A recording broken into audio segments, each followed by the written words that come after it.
નમસ્તે મિત્રો, સ્વાગત છે તમારું મારા આજના નવા વિડીયોમાં. મિત્રો, આજે આપણે બનાવીશું સોલિડ મગથી કુરકુરેમાંથી એક નવો પ્રકારનો નાસ્તો.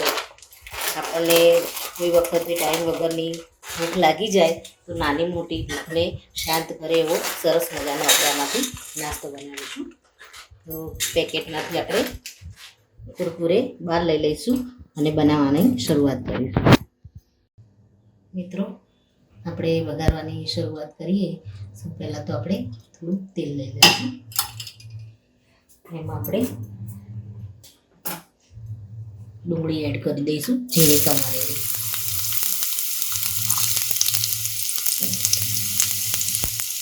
એક ડુંગળીના જે ચોથો ભાગ આવે ચોથા ભાગની આપણે એમાં ડુંગળી એડ કરી દઈશું.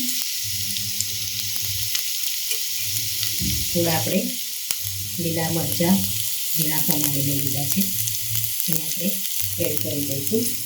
મીડિયમ તીખા મરચાં આપણે લીધા છે. ડુંગળીને થોડી આપણે ચલાવીશું. એમાં આપણે મીઠું એડ કરી દઈશું, હળદર એડ કરી દઈશું, ધાણા જીરું એડ કરી દઈશું, ગરમ મસાલો આપણે એડ કરી દઈશું.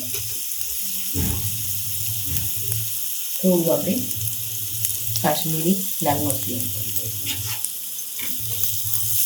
એને આપણે થવા દઈશું. એમાં ઝીણી સમારેલી કોથમીર આપણે એડ કરી દઈશું.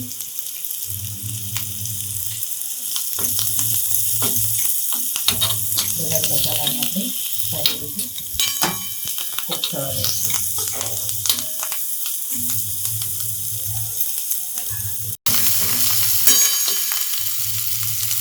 મિત્રો, એક મીડિયમ સાઈઝની એક કળી લસણ આપણે ઝીણું સમારીને લીધું છે, એને પણ આપણે આમાં એડ કરી દઈશું. થોડું આપણે 1 ચમચી જેટલું પાણી એડ કરીશું.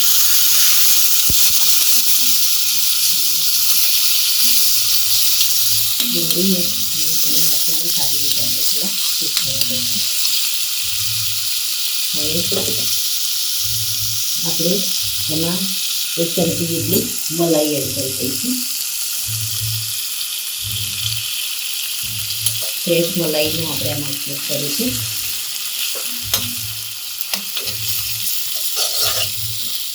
તમારે આમાં ચીઝનો ઉપયોગ કરવો હોય તો ચીઝ પણ આમાં ખૂબ જ ટેસ્ટી લાગે છે.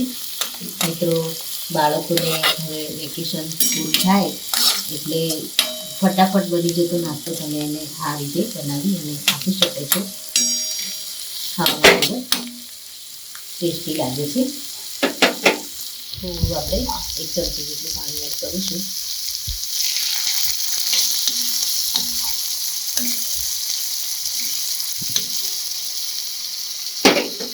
હવે આપણે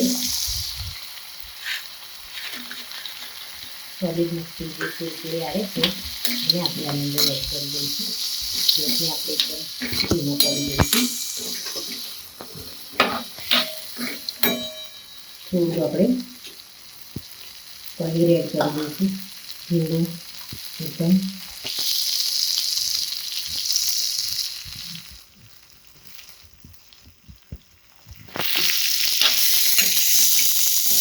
ધીરે કરીને આપણે કરી દઈશું.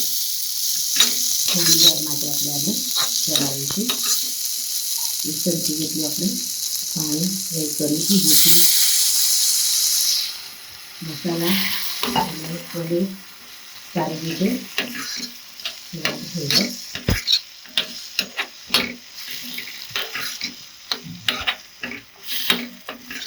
થોડું આપણે રસ્તા પરથી જ કરીશું.